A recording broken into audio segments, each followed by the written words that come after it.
Good afternoon, everyone. Welcome to the Institute for Australian Chinese Arts and Culture at Western Sydney University.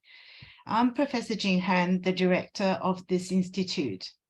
Before we start, as usual, I would like to acknowledge that our institute is on Parramatta South Campus, which is on the country of the Darug people of the Darug Nation, and acknowledge their ancestors who have been the traditional owners of their country for thousands of years. We will also want to pay our respect to the First Nations elders of the countries we are all sitting on today, past, present, and emerging. We started the Chinese Australian History series with Dr. Michael Williams in 2020, and we have since built up interest in Chinese Australian history nationally and internationally. The three series have covered a range of topics, but there are more topics to be covered, and some topics need to be covered in more depth, such as the dictation test. All our lectures have been recorded and they can be accessed on our website. Yenny will post the web link in chat and you're welcome to watch them. We are interested in history for all sorts of various reasons. I myself have been greatly influenced by T.S. Eliot's theory of the interwoven relationship of a past, present, and the future. We constantly review the past in present, as the present influences the way we see the past, while the past enlightens us in seeing the present, and the future is determined by the present and the past. So I'm very interested in Michael's close examination of a dictation test in today's talk. His topic is Australia's dictation test, a gross piece of chicanery. Dr. Michael Williams is the adjunct professor of this institute and is a scholar of Chinese Australian history. He is a founding member of the Chinese Australian Historical Society. His publications include Returning Home with the Glory and Australia's Dictation Test. The test, it was a crime to fail. His website, Chinese Australian History in 88 Objects, was shortlisted for the 2020 Premier's Digital History Prize. Michael is currently working on a history of the rogue Chinese goldfield workers entitled Every Requisite for a Campaign Upon the Goldfields. As previously, we will take questions from the audience at the end of the lecture. So please post your questions at the Q&A function at the bottom of the screen. Now, please welcome Dr. Michael Williams to give us the lecture. Good. Oh, good. Thank you. Thank you, Jin. And welcome everybody to the talk. I'll just bring up my PowerPoint and we'll get started. Oh, where's my PowerPoint? Here we go.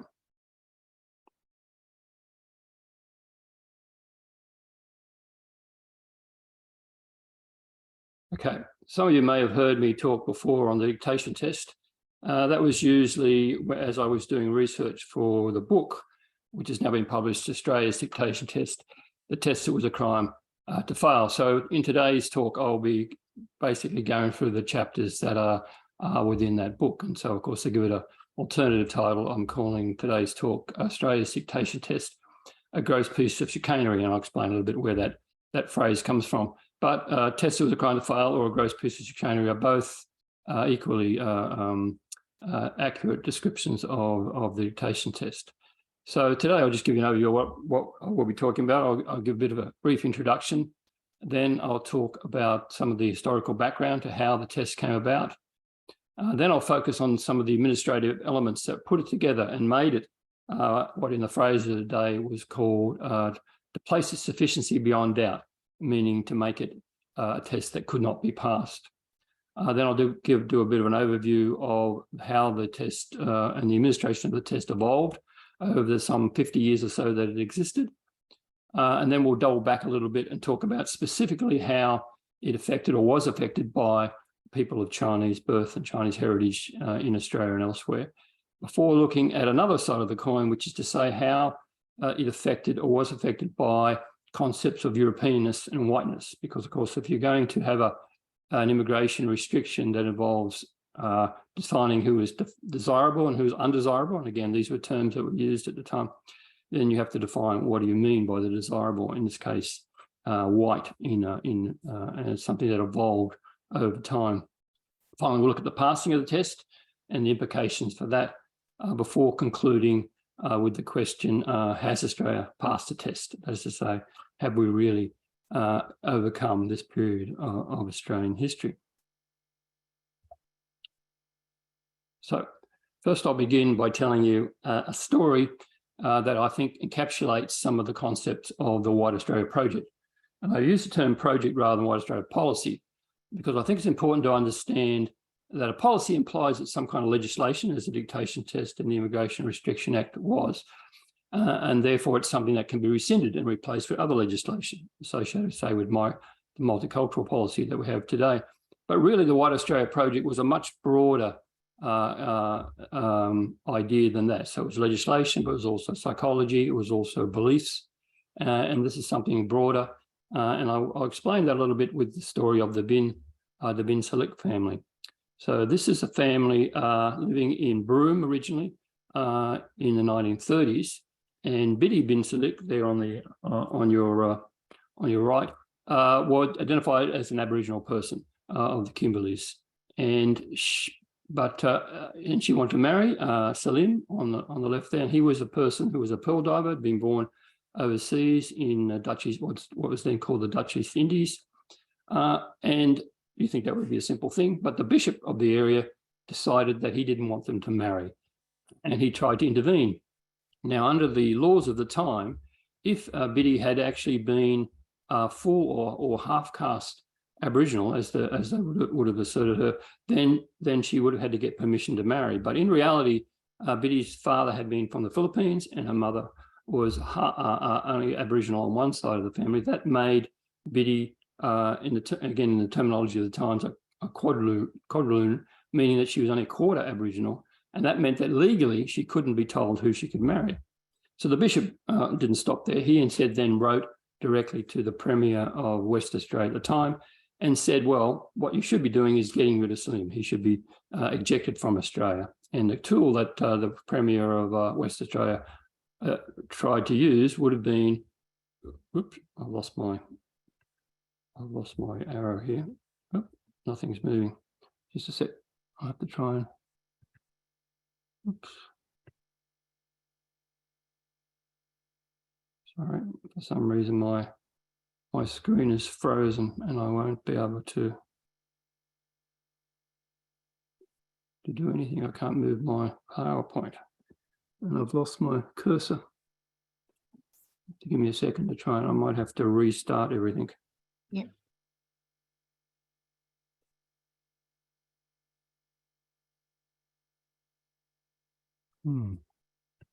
Sorry about that. I have to restart the whole computer, I think. Can you try press the space bar that may move the slides? No, I've tried that. No? Can't even use the escape to get back to the original. You have two screens open or only one screen? I only got the one screen open, but I can't get it, bring up my cursor into play to allow me to do anything. If you use the swipe pad to move your cursor instead of a mouse, does it work? I don't have a mouse. I'm only using my pad. Okay. So sorry, I'm going to have to try and. Yep, no problem. I may have to be out for a minute. I'll have to talk among yourselves, I think. I may have to come back into the Zoom as well.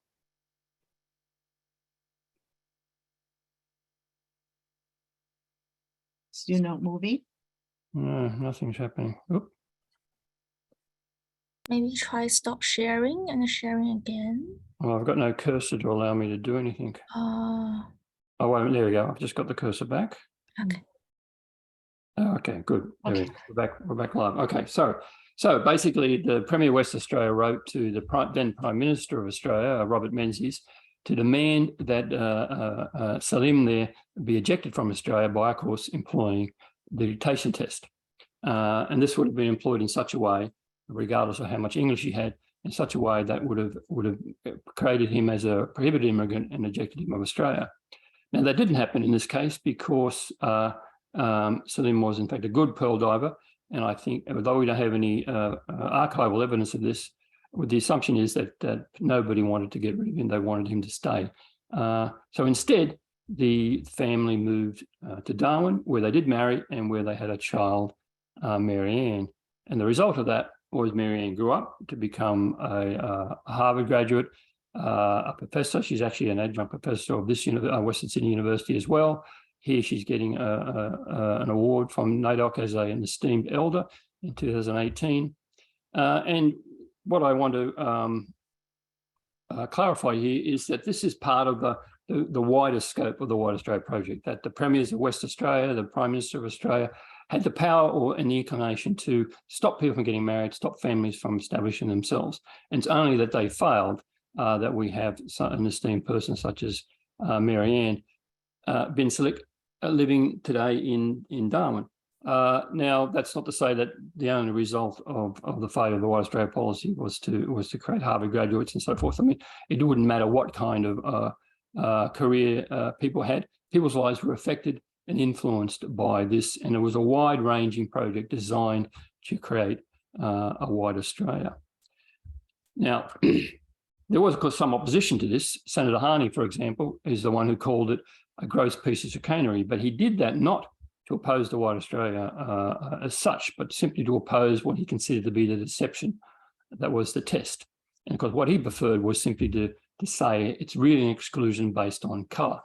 And the Labor Party certainly agree with him. They moved a motion in the first Australian Parliament to say that instead of a test, it should be that Australia will exclude natives of Africa, Asia, and the Pacific Islands. But for reasons that I'll go into soon, this compromise, which was the dictation test, was what it was enacted instead. Now, there was, again, other opposition to the whole idea of this immigration restriction and the White Australia policy. The most direct that I've seen is this early one from South Australia, from just before Federation, saying that the idea of an Australian colony introducing legislation to keep the coloured man out of Australia is as absurd as it is unique, considering that the Aboriginal inhabitants are black.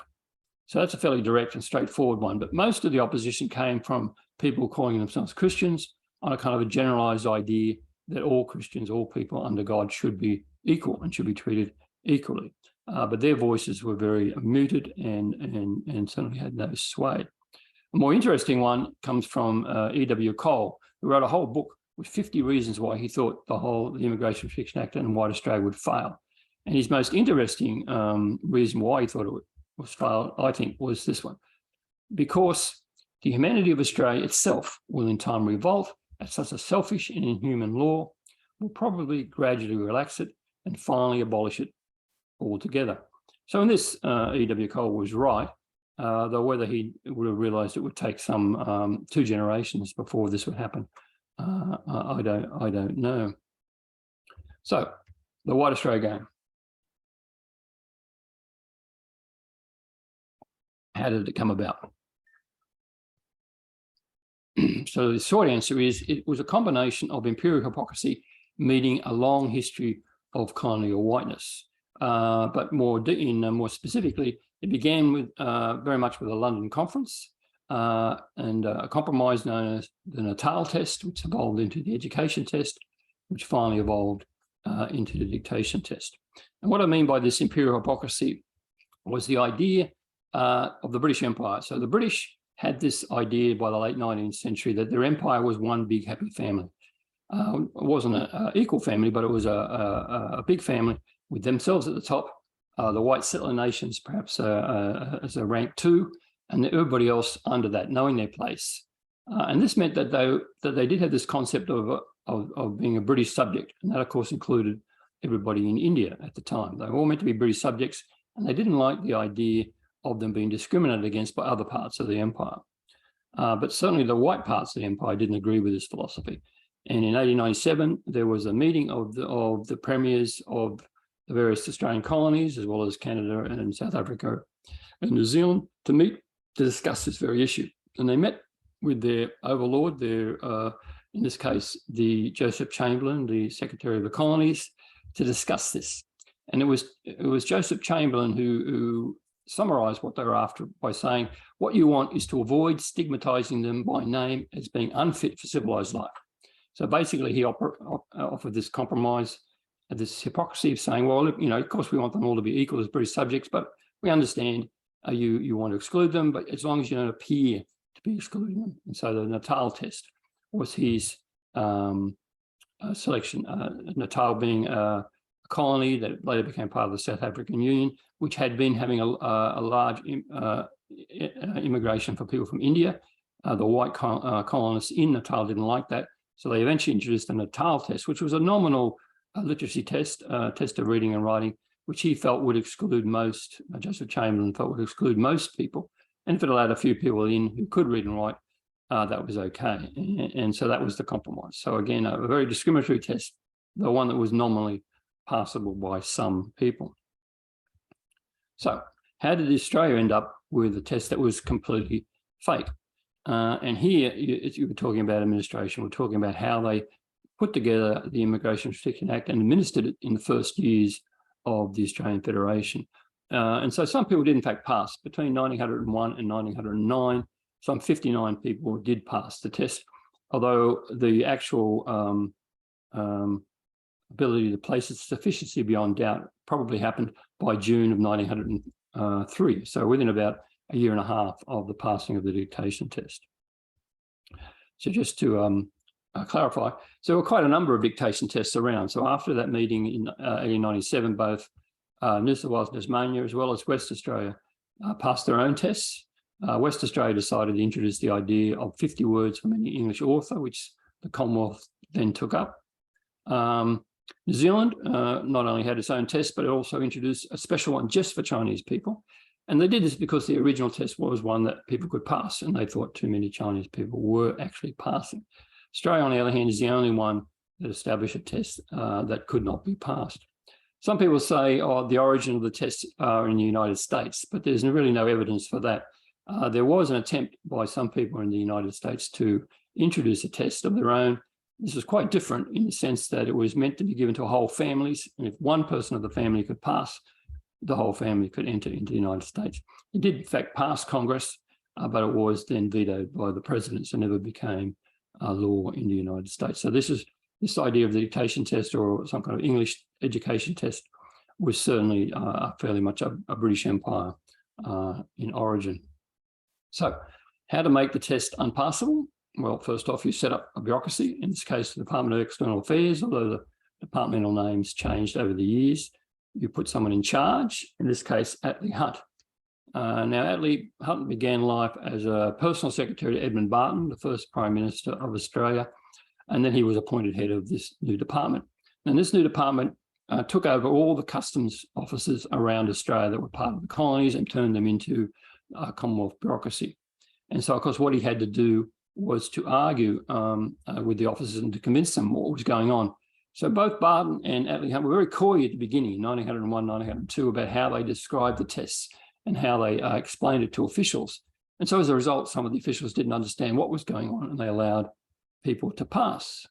For example, this is one dictation test, one of the few people who actually passed the test, Benjamin Robertson. He was given the test in English. He could read and write in English. Neatness didn't count in the test, so he wrote it out and he passed. Benjamin was actually from Jamaica, and as a result of that, his skin wasn't as white as Attlee Hunt and others would have liked. Attlee Hunt had to write and complain about why this person was given a test at all, or having been given a test, why was he given it in language he could understand. So eventually, Attlee Hunt had to be more forthright about what the test was all about, and he had to explain to his officials around Australia that it was meant to be an absolute bar to admission. This is the way it was supposed to work. And a good example of how that is this case of Kangyo Wei. Now, Kangyo Wei, of course, was not someone trying to migrate to Australia. He was a famous Chinese intellectual who had been exiled by the Qing government at the time and was trying to set up an empire reform society. So they say he was a political operative trying to organised people, Chinese people around the world, to help him to change the Qing government.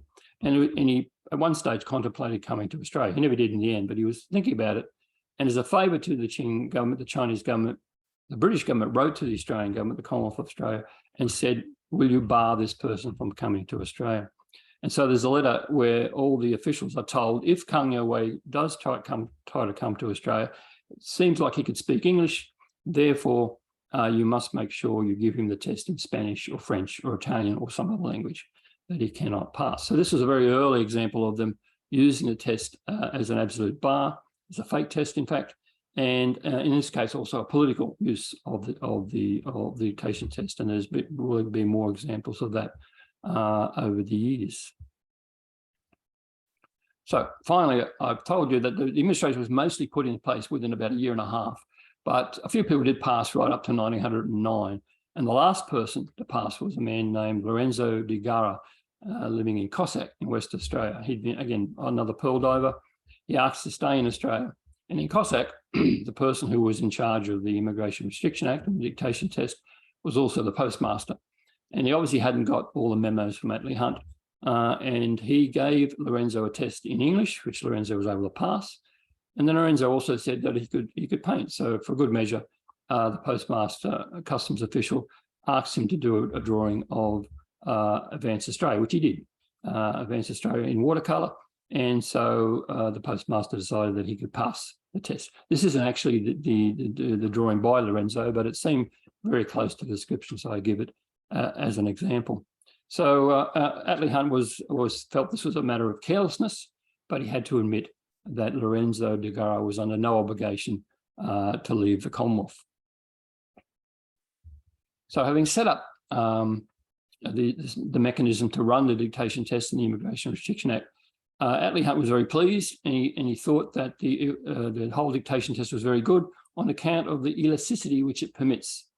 And this elasticity was because of the great official discretion. So basically it was customs officials standing at ports, standing on boats, and deciding you will be given a test or you will not be given a test. And it was, it was as simple as that. There was not a great deal of administrative formality involved, although it was a legal case. So they had to go to courts. And once the courts got involved, there were a number of challenges and adaptations that had to take place. But before that happened, the administration had to also decide what to do about people who were already living in Australia before 1901. Now, as you know, the biggest non-European, non-white group of people living in Australia, aside from Indigenous people, were, of course, Chinese people. Now, there was never any question of throwing Chinese people out or expelling them from Australia, as they did do with people from the South Sea Islands who had their own act to try and remove as many South Sea Islanders as possible. Instead, for people of Chinese birth, they were issued with certificates of domicile or later certificates exempting from the dictation test. And this was because, as I'll explain later on, people from of Chinese birth living in Australia often wanted to go back to China and to come back to Australia, to travel back and forth. And so these certificates were a kind of re-entry visa for people who were given permanent residence. The people of Chinese birth were not allowed to become citizens. They couldn't become subjects or citizens or British subjects. They couldn't be naturalised, but they could remain in Australia, and they could go back and forth as long as they could demonstrate they'd been already in Australia resident before 1901. And so thousands of these certificates were issued over the years right up to 1958. Another certificate, very similar name, but not to be confused, is the Certificate of Exemption. Now, this was a temporary certificate for people wanting to come into Australia as a merchant, perhaps, or as a student, or for other reasons. And so these also had to be issued for people. And sometimes people were able to get them extended. So you could get one for maybe 2 or 3 years and then extend it again and again. And some people were able to stay quite a long time in Australia for the rest of their lives in Australia. But most people got them for temporary purposes and then returned. And again, most of these were issued to people of Chinese origin, but not exclusively. So, because the dictation test was a legal instrument, so you failed the test, it was actually a crime. you then became a prohibited immigrant. People could go to jail for that. That meant you could also challenge that in court, and people did. There were quite a number of challenges, and I'll just give one as an example because it's just too many to go over, but it'll give you an example of how the courts dealt with it. So basically, the test was meant to be, original act said the test was of 50 words. And then, of course, some clever lawyer counted the number of words and decided that this test was actually 51 or 52 words. And the court agreed that it was an invalid test for that reason. Now, that kind of challenge, successful in that particular case, simply meant that they went back to Parliament and changed the Act. And instead, they changed the words to be at least 50 words. And these were the kinds of results of most of the challenges. They meant that there were modifications, legal modifications to keep things going. So for most of the period of the dictation test, right up to the 1950s, there was relatively little change, particularly from these legal challenges. Consuls, particularly Chinese consuls, often challenged the Act, but they mostly were able to get procedures changed about handprints, how long you could stay on a boat, but identification processes. The biggest challenge came from smuggling, from actually just coming into Australia illegally, and I'll talk a little bit more about that in another section. Japan, as a government, was particularly outraged at the whole concept of the White Australia policy and dictation that's been applied to them. They mostly opposed it on racial grounds, on the grounds that they didn't want to be seen as equal to or treated in the same way as people from China. The British government too also challenged things on occasions, again, for similar reasons, and wanting to have British subjects treated a bit more equally, regardless of colour.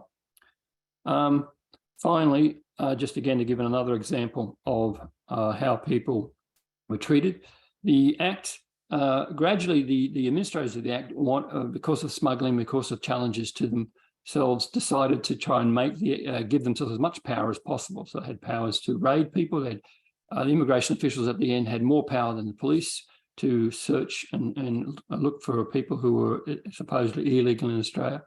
And they also changed the onus of proof and made it almost, once you were accused of being a prohibited immigrant, you had to prove you weren't. And this caught up Mr. Ali Abdul here, who'd been living in Australia, running a small store in Redfern. He was accused of being in Australia after 1901. So he was challenged, he had to take it to the courts.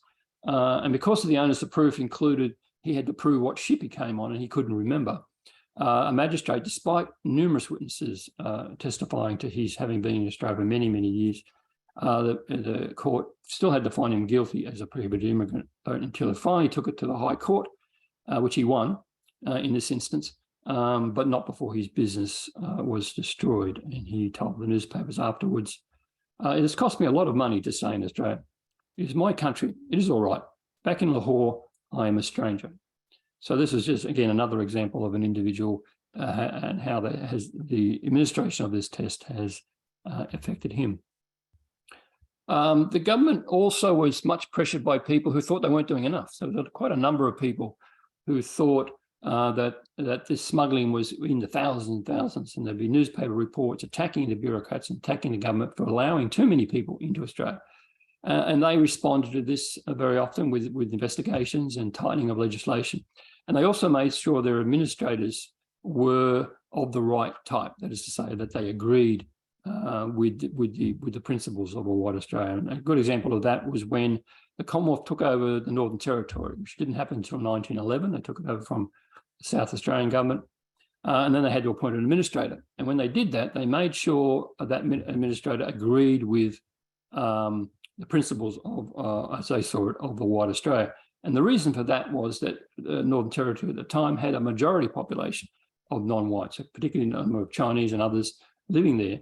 And although, as I said before, they weren't able to legally exclude people, expel them, they did want to discourage people from living there.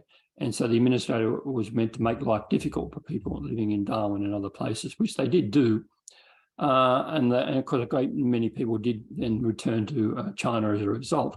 But many of them just simply moved into Queensland because, again, one of the effects of the Federation was that the poll tax borders that had stopped people from entering or moving into places such as Queensland disappeared. And so many people simply travelled into Queensland and Cairns and other places where there was more work opportunities. So there are other aspects of the test that challenged and exempted it, challenged and and influenced it. Political, as we'll talk about later on, class. Many people at the time were considered to be of superior standing, was the terminology. And so someone of that status was not meant to be treated the same way as workers or market gardeners and so forth. And so sometimes people of that class, of that origin, challenged the administration. But probably the main loophole within the White Australia policy, the White Australia project at this time was economic, particularly the pearling industry, which was the idea being that you couldn't get white people to do this hard work. They tried a few times and it failed. But so there was quite a numerous number of people who were allowed in on temporary exemptions in order to do the kind of work that kept certain businesses going, including the pearl shell industry, which is quite a lucrative one for most of the first half of the 20th century. So Quang Tat very early on wrote to the Prime Minister Edmund Martin, and he said, "I know that a man would need to live for 3 generations to pass this test." Now, he said that even at a time when a few people were passing the test, because no Chinese person ever passed that test. Even though, as I said before, the customs officials were a bit confused about how the dictation test was to be administered, they also knew that certainly Chinese people weren't the ones to pass it. They've been used to the poll taxes before Federation. And when Quang Tat said a man would need to live for 3 generations, he meant you need to live that long to learn that many languages if you were to be able to pass the test.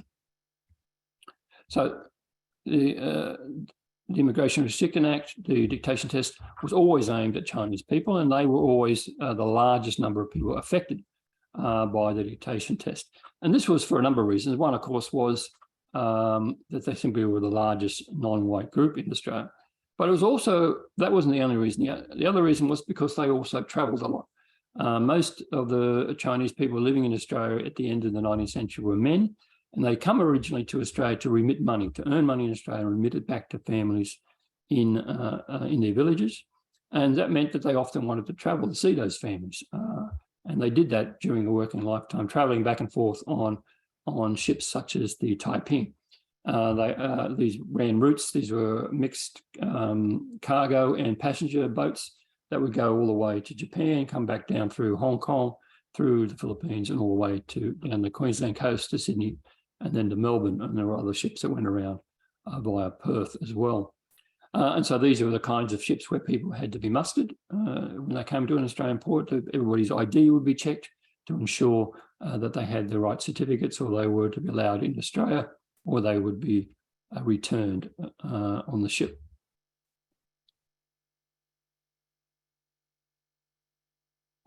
And just to clarify, this is a house in a village in China built by a market gardener in Sydney. So this is what the money was for. The money was going back to build better houses, to educate children.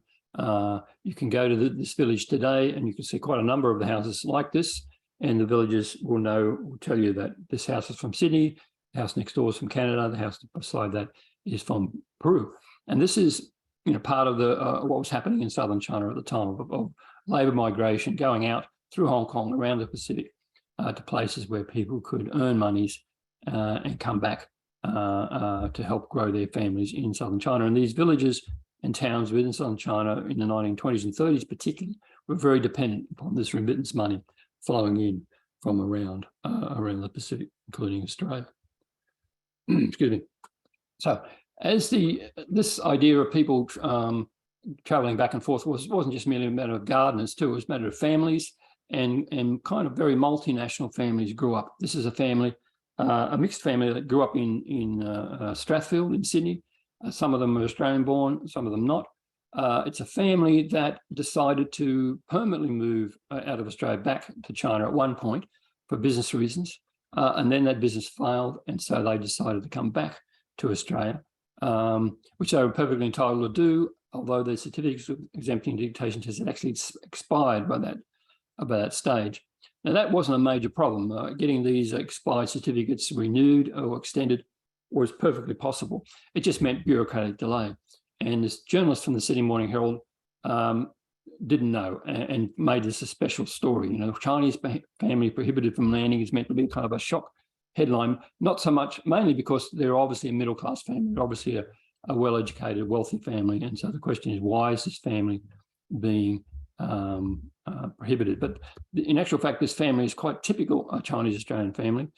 Just to give you another example, if you look at the woman there in the middle here, this woman here is the mother of Jeff Fat.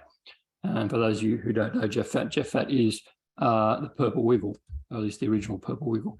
And so again, an example of how integrated this history is into the history of Australia. So this whole connection with people of Chinese origin, it meant that there was a lot of interaction, response and counter response. Particularly, they were involved, many people were involved in smuggling, coming in either on false documents or maybe as posing as sailors on the boat and then jumping ship. So quite a large number of people did come in over the years, but it's very hard to determine exactly how many. But despite those numbers, the numbers generally of the Chinese Australian community did fall quite dramatically over the first half of the 20th century as the White Australia policy was intended to act. The community did remain and then did gradually begin to grow again as World War II progressed, and then afterwards, which we'll talk a little bit about later on. So the other side of this coin then is, of course, how do you define European? How do you define what is European, what is white, what is desirable and undesirable? So the terminology of the time very much was you apply the dictation test to whoever you consider to be undesirable. But what if the undesirable person happens to be white? In this case, this is Mrs. Freer, who was given a dictation test in the 1930s. And this caused quite a stir in the newspapers at the time, because it wasn't entirely clear why she was being given the test, but it was certainly clear that it was shocking that someone who looked like us, as the phrase went at the time, looked like us, was being given a dictation test, which people thought should only be applied to people of non-white look. So this was a case of morality. The minister was being a bit coy as a matter of being unmarried women, sex outside of marriage, a range of things that they didn't want to talk about too much. A more obvious case is the more political one. In this case, Egon Kisch, who was a Czech journalist, a communist, who was invited to Australia in the 1930s to talk about fascism and the rise of fascism in Europe. The government at the time, with Attorney General Menzies, wasn't so anti-fascist as they might have been, weren't quite cluey as to what was happening in Europe, and they tried to get rid of him, and ultimately, after a number of tries, gave him a dictation test. And this, for many people, is probably the only aspect of the dictation test they know. It's much more well known. It's particularly well known that he was given a test in Scots Gaelic. They challenged it to the High Court, and the High Court decided that Scots Gaelic wasn't a European language for the purposes of the test. And this caused some furor and complaints among Scottish descended people in Australia.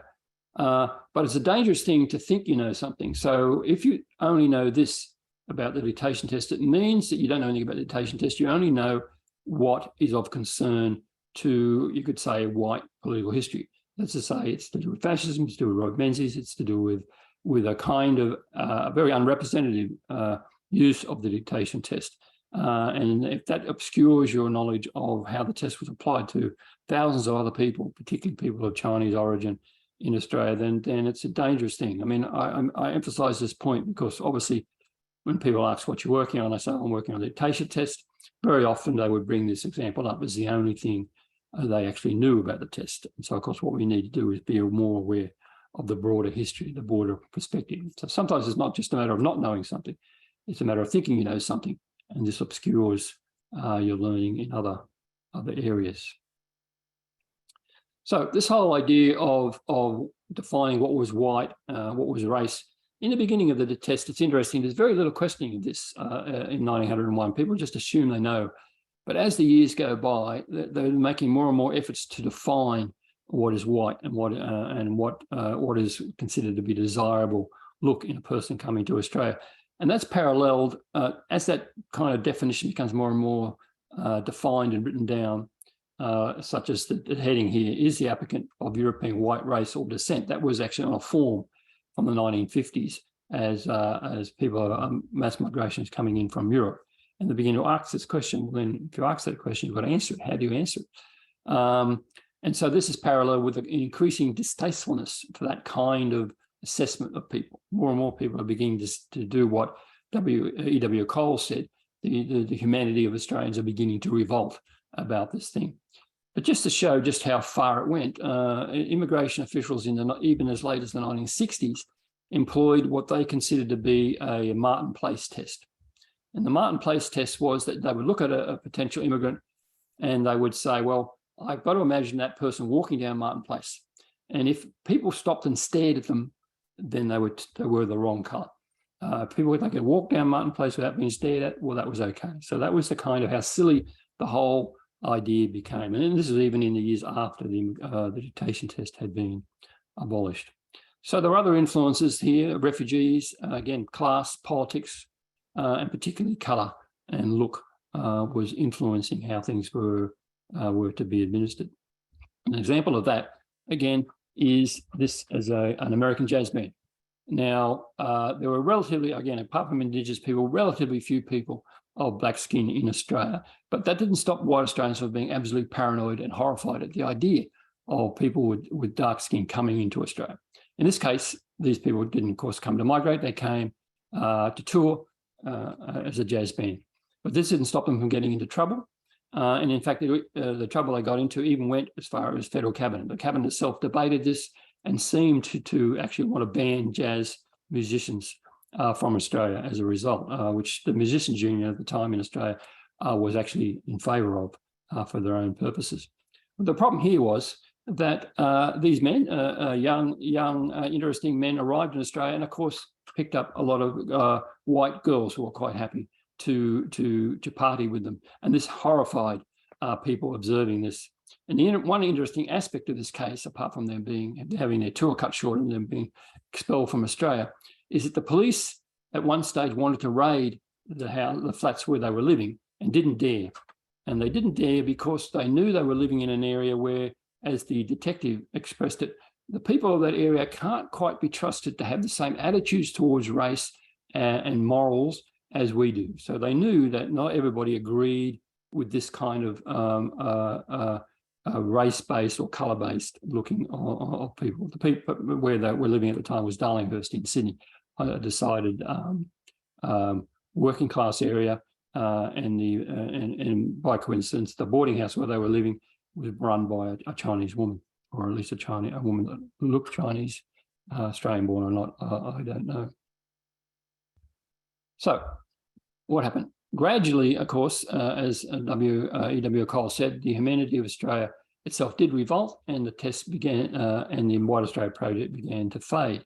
It actually ended in 1958, but the White Australia project, of course, as we know, continued for many years after, a very slow death, as some people have characterised it. The other thing to remember, the important thing to remember, that although the dictation test was abolished in 1958, it was abolished to maintain the White Australia project, not to dismantle it. Government at the time, Harold Holt as Immigration Minister, Meng Menzies as Prime Minister, only abolished the dictation test because it had become increasingly a source of ridicule for Australia. And this was because of international pressure, by and large. In a post-colonial world, the independent Asian nations were looking at Australia and beginning to say, well, what's this racist nation doing? Why are they so prejudiced against us? And the dictation test was certainly considered to be a part of that, and a very distasteful part of that.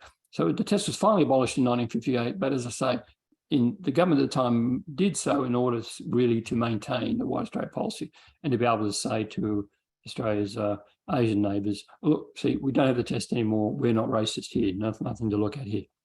And this was mostly due to international pressures. Whoops, sorry, I should have mentioned that before. I'll mention that later on. But one thing I want to emphasise here, or just to characterise here, is how focused Australia was on the White Australia policy, even in the middle of the 20th century. So World War II comes along. America and Australia are both allies of China against the Japanese. America signs a treaty with China, and as a result of that, does do away with its own anti-Chinese discriminatory laws and incorporates Chinese immigration into its more general immigration program. which was, of course, discriminatory, but everybody at least was discriminated against together.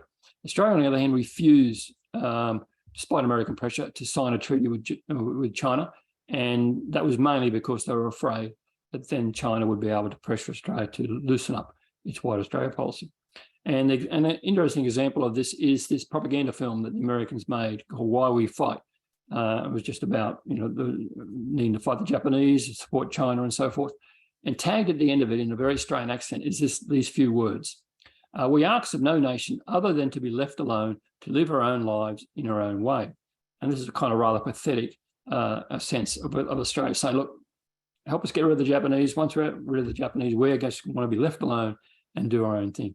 And of course, that wasn't to be. Australia wasn't left alone. There was pressure. And as I said, with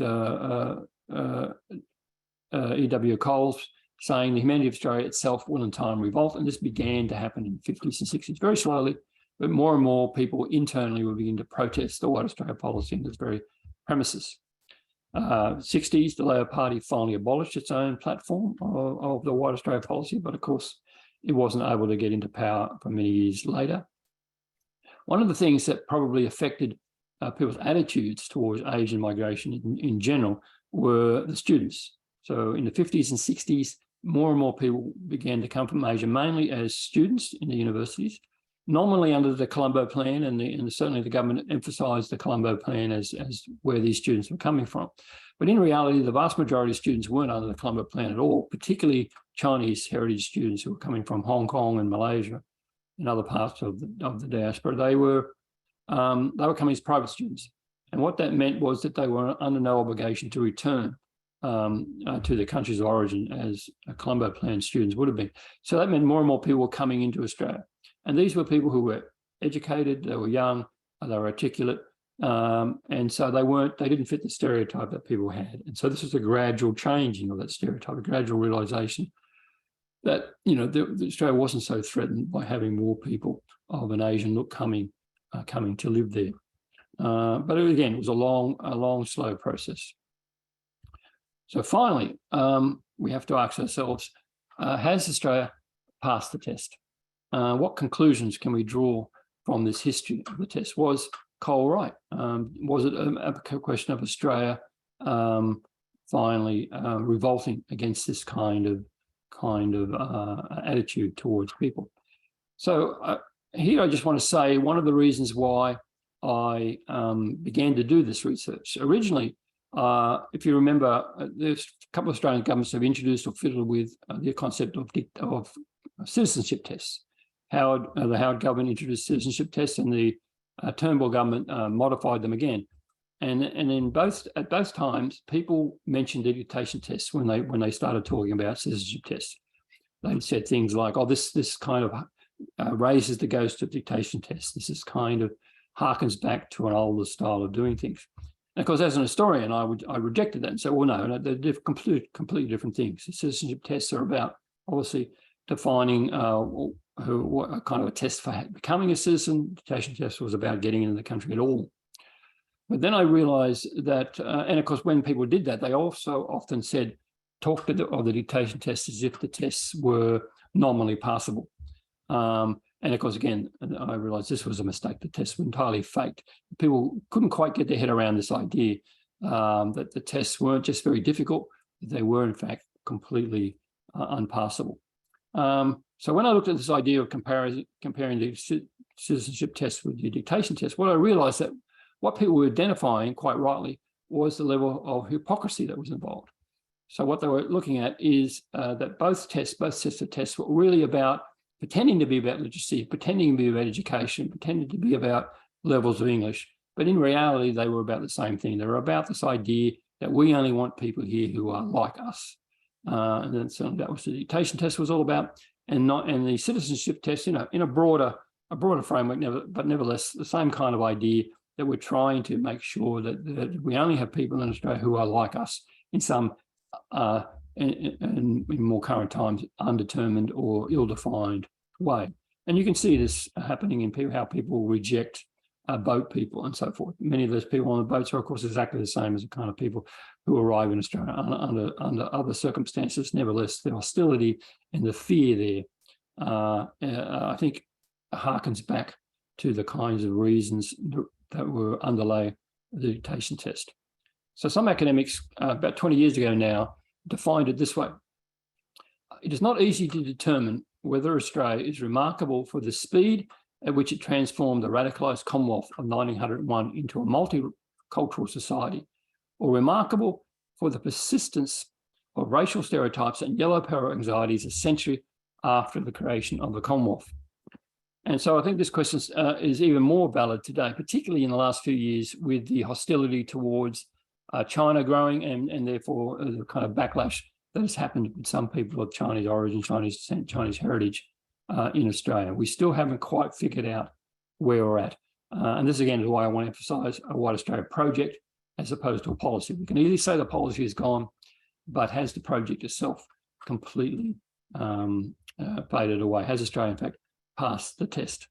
And I think it's important to emphasise that although these are the broader conceptual questions that we need to ask ourselves, we should also continue to remember how individuals were impacted.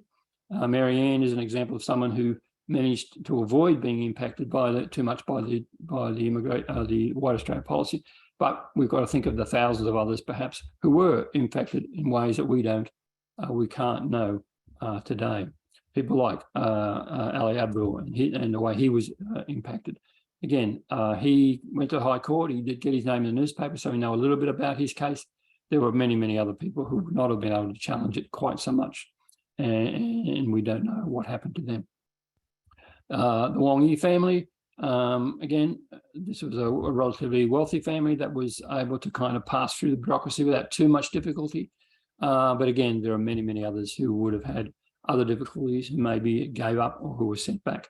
Again, we have to think in terms of how these things were influenced, both in various ways. So finally, do we see that Australia is still haunted by this heads I win, tails you lose test, that it was a crime, the crime to fail?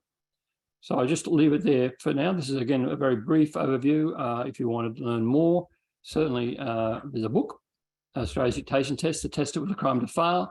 If you find it's harder to read a whole book, I have written a number of essays on particular aspects of the test, which it can all be found on the website Chinese Australian History in 88 Objects. And now I'll leave it there for today, and I'm welcome any questions. Thank you.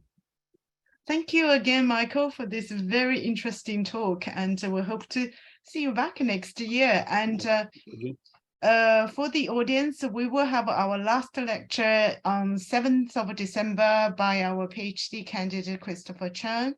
So that will be the last one of 2022. And anyone, as I call it again, who is interested in doing this talk, please get in touch with us. And we're going to run 2023 series next year. Thank you, Michael. And thank you, everyone, the audience, and have a good evening. All right, thank you.